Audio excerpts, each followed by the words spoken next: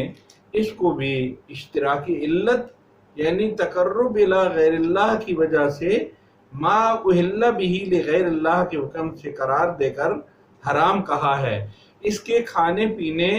دوسروں کو کھلانے اور بیچنے خریدنے سب کو حرام کہا گیا ہے۔ اگر ان مسائل کی تفصیل آپ دیکھنا چاہیں تو تفسیر معارف القرآن کے اندر اسی آیت کے ضمن میں بہت تفصیلی احکامات حضرت نے نقل کر دیے ہیں اور مختلف فقہا کا حوالہ بھی دیا ہے۔ اب بات یہ ہے کہ اگر ہم کسی کو ایصال ثواب کرنا چاہیں تو اللہ کے نام پہ ذبح کر کے اس چیز کا ثواب کسی بھی بزرگ کو، والد کو، والدہ کو اور کسی بھی عزیز و اقربا میں ایمان و اہل ایمان میں سے کسی کی روح کو یہ ایصال ثواب کیا جا سکتا ہے۔ فَمَنِ اضْطُرَّ غَيْرَ بَاغٍ وَلَا عَادٍ فَإِنَّ اللَّهَ غَفُورٌ رَحِيمٌ، یعنی انتہائی مجبوری کی حالت میں ایک آدمی کے پاس کھانے کے لیے کچھ بھی نہیں اور جان بچانا اس کے لیے ضروری ہے،